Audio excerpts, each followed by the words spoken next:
Hi, this is Big Plays Dota, and this is just a little forward. I apologize in advance for the audio quality of my microphone. I have a better one that I need to get out of storage. But I hope you enjoy. I cut out the picks and bans. It's Navi versus Complexity, Game 7, I think. But the reason the picks and bans were cut out was just some stupidity on my part. It should be fixed for the next installment if you guys like this, but enjoy. I'm going to go right into the game. So I'll introduce the players here. We got Navi, Dandy on Pudge, Light of Heaven on Darkseer, Puppy on Leshrac, and Hovost on Clinks and Art Style on Venomancer. And then on the Scourge or Dire team, we have Fluff and Stuff on the Visage, TC on the Morphling, IX Mike on the Vengeful Spirit, Hannah Montana on the Tide Hunter, and Jo on the Nature's Prophet. Oh, I thought that was his horns for a second, just from that angle. Yeah, see, I think they are gonna run that tri-lane, and it probably isn't gonna work out too well for them.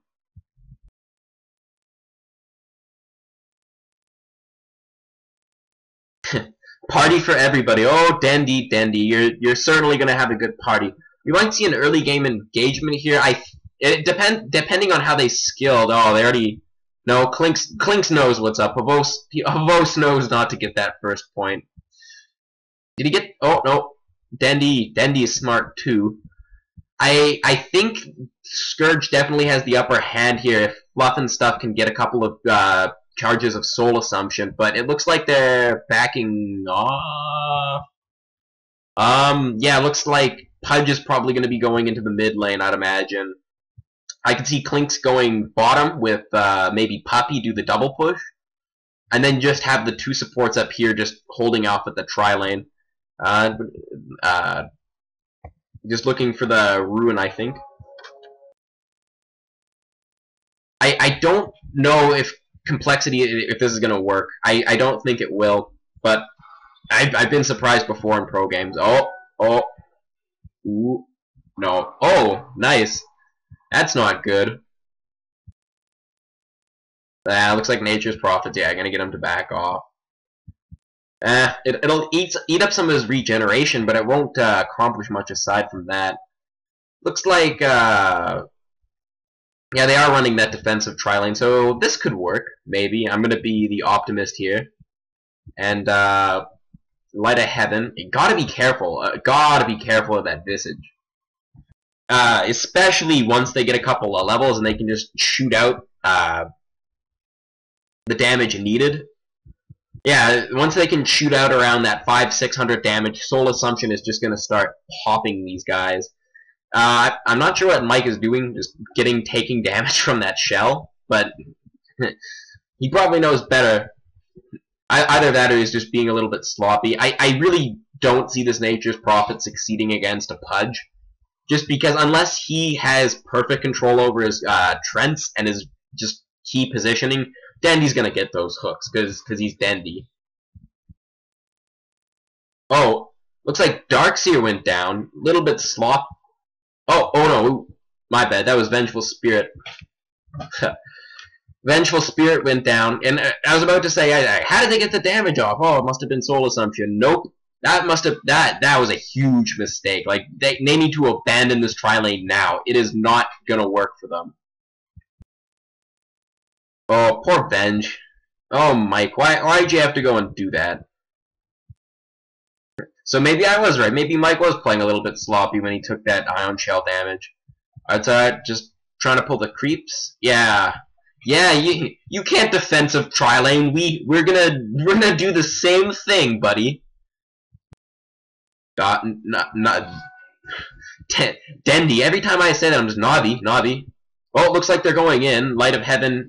Ion Shell's gonna keep him safe. That was an unnecessary surge. What are you doing, TC? You have range. You don't want to stand next to him.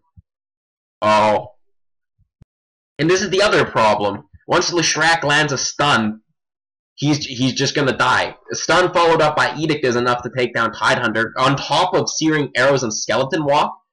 As soon as Venji died, she should have just went bottom and prevented that from happening, because if she was there, that wouldn't have worked. It's as simple as that. But now they have these useless heroes, which are going to get underleveled here pretty seriously here. Just a little bit of shenanigans in the woods.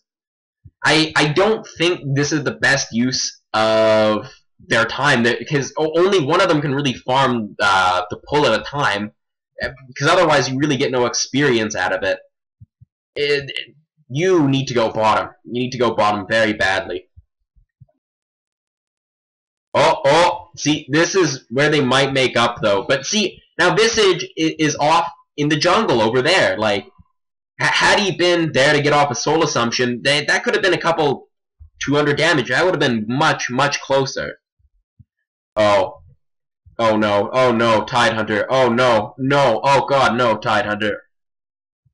Da-da. Oh, backing off.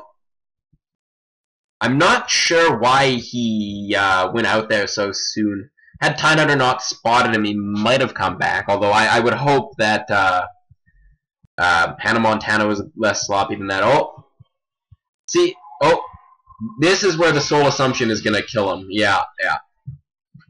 That's what they needed to do. They needed to be doing that from minute 1.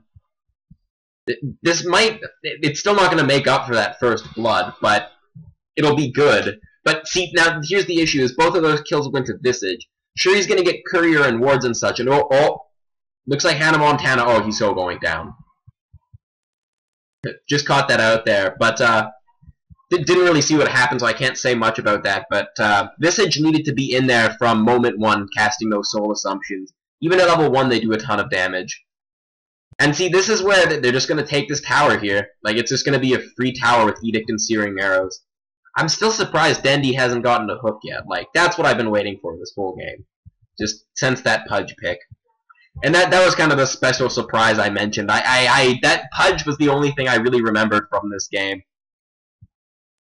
I do remember the winner, but I haven't said anything either way. I love Darkseer. Like, he's just such a good hero. You can throw him in any situation and he works well. Maybe not a solo mid, but like dual lane, tri-lane. Even though they're a little bit out of style, like, he just works well in everything. Just great mobility added to the team. And poor Hannah Montana.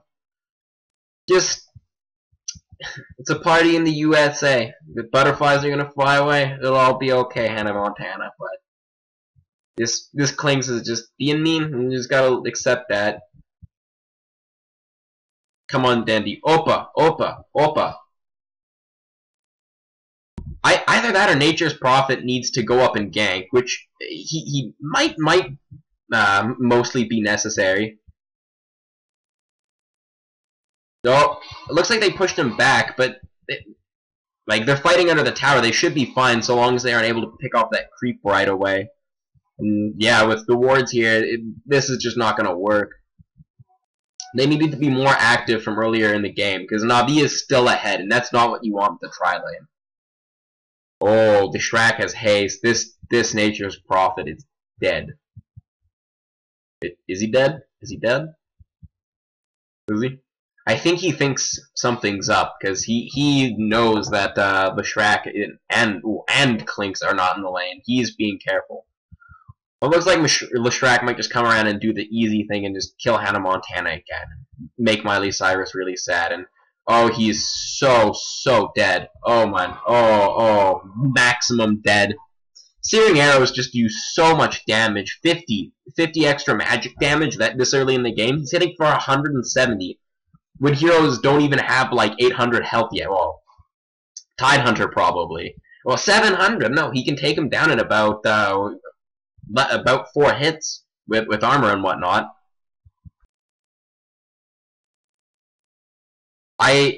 This push just isn't gonna work. They need to let him farm. He needs to stay, or no, he needs to go help Tidehunter really badly. Get some experience and let this Morphling get beefy, because otherwise this is just not gonna work. See, this is also good. I'm very surprised that they're getting this tower so quickly. Because either the Clink or... Oh! Big hook from Dandy. Just eating that Visage. Oh, Darkseer's not going to make it out, but I don't think it's going to matter. If Pudge gets another hook, that Morphling is dead. Dead! Oh! Pudge. Big hooks. Big hooks coming out of this Pudge. Oh, it's so satisfying watching Dendy play because it's like he's got meat-seeking hooks. Because they will latch almost every single time. It's almost like it's almost like watching a tinker. They never miss. Tidehunter, you best get out of this neighborhood. You are so dead if Pudge comes back. Oh, speaking of dead, come to Pudge.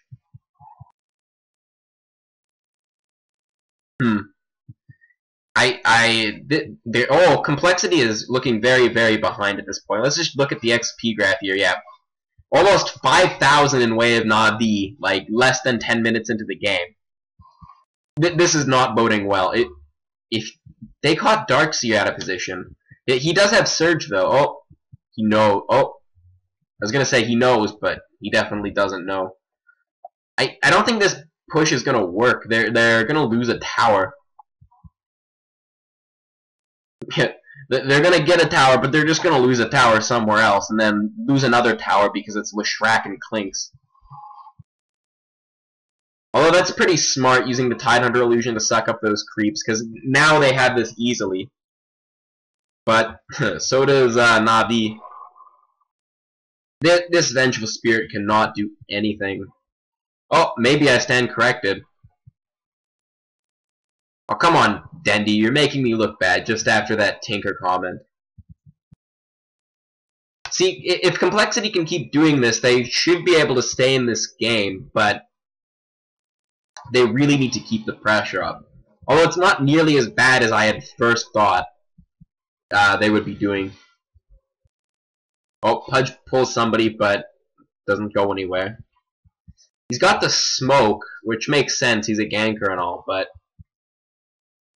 I'm not sure why did he buy that? Yeah, he did. Looks like they're just waiting. They want to get some sort of initiation, but they don't have anything. Not level 6, not level 6. Not level 6, not level 6. Big hook from Pudge. That totally missed. And then look at Na'Vi, level 6. Well, not level 6. Not level... Okay, so you got two heroes that are level 6. Still. Prophet, I think, is the only one who's level 6 on that Complexity side, which, yeah, it's true. Prophet can obviously just farm really hard, so... Oh, this is not gonna end well for Complexity. Oh, you dead? You dead? Oh, Pudge. Should have turned Rod off. Too much damage. Rage buyback from Na'Vi Dendy. Well, no, I think that's planned out because this fight is definitely still going strong. They want this second tower. They want it bad. Oh, this is the power of Pudge. He controls the flow of a fight. He can initiate. He can counter-initiate. His hook just does so much damage. It can just be used as a nuke. Not Dendy getting caught out of position. Not so good. Not that it matters though, because Darkseer's just such a good pick. Like Complexity letting that go over this Visage just made no sense. Like Visage should not be a pick. He only works in tri-lanes, and tri-lanes don't work as well anymore because you just lose with tri-lanes. And I'm not saying you lose with tri-lanes, but generally if you don't win your lane extremely hard, you lose with tri-lanes. But oh god, Complexity. He is going to become a fat butcher. A fat butcher. This flesh heap is just gonna be like, oh god, oh the magnitude. Like Oprah Winfrey and Rosie O'Donnell's like weird love child back when Oprah was fat. I think she has her own television network now. God. Anyways, Dota, right? Venomancer already got his arcane. Ooh. Arcane boo. Ooh. Dandy. Dandy, dandy, dandy, dandy, dandy, dandy, dandy, dandy. Oppa. Oppa. Oppa. Oppa. Navi gearing up to take this fight. They don't see Pudge. I wonder if he noticed the trees got blocked a little bit there. But the slow push coming out from Navi, just so much pressure with that Ion Shell. It's almost impossible to push against because it just damages every creep. And if you have more than one, you need to do about 1,000 points of damage to get rid of it. And when your creeps just melt, it's much harder to do than you'd think. Unless you have somebody constantly pushing the lane. I think Havost could just get this by himself. Oh, well, no, looks like they're coming in with a little bit of TP support, but a little bit of hook from nowhere support coming in from Dandy over here. Oh, dead. Oh, good swap from Vengeful Spirit. Oh, it is going to make a difference. That Tidehunter Ravage is a big move. Had Venomancer gotten his ult off earlier, I think this would have been a complete wipe in Navi's favor, because look how much damage his ult just did. But no, it still might be. Havost is still gone the attack, but if Fluff and stuff can micro these familiars correctly, they should be safe. Did he overstay his... Yeah, you want those. You want that 100 gold. For those of you who don't know, familiars are worth a lot of money. Oh, nice from Fluff and stuff. He even knew that, but why Havost wouldn't just go in for the last hit is beyond me. I think he was one hit away. Until he used his wand there. Make a note here, people. This is a really professional tactic. Yeah, replicate a really low HP hero, so they think the guy is just out there with low HP and they try and come and gank him. It's called baiting. It's some really upper level stuff. Jo just doing a little dance. Going to get an item of some sort, although I'm not sure why he wouldn't just use the courier. He's walking slowly back to base. Slowly. And now he's turning around for the team fight. But that's not actually going to happen, because Dendy didn't land a hook. But both teams have vision of the area, so they kind of know where each other are and will avoid accordingly. But Nature's Prophet just kind of wandering around right now. Going to go farm bottom lane, going to go farm the Ancients. Nope, just going to go farm bottom lane. When really he should... Oh, and now he's got to go back for another team fight, but he's already too late.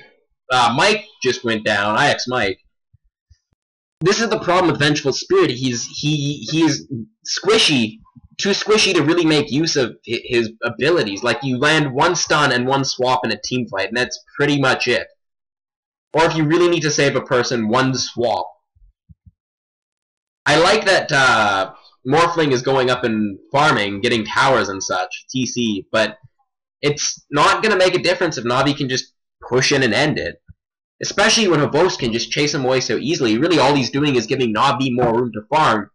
Because now instead of the creeps just ending here, Navi has all this extra area to farm, and they have the map control, so they can just farm this whole top lane, this whole banana here. Now, what I'm really surprised is that we see few wards. We have none in the normal ward spots. We have one here, and we have an enemy ward up on the Uber Cliff, but here, I guess, they're trying to pressure this tower a little bit. Here, I don't get as much. I could maybe more see it over here, like in this area here. But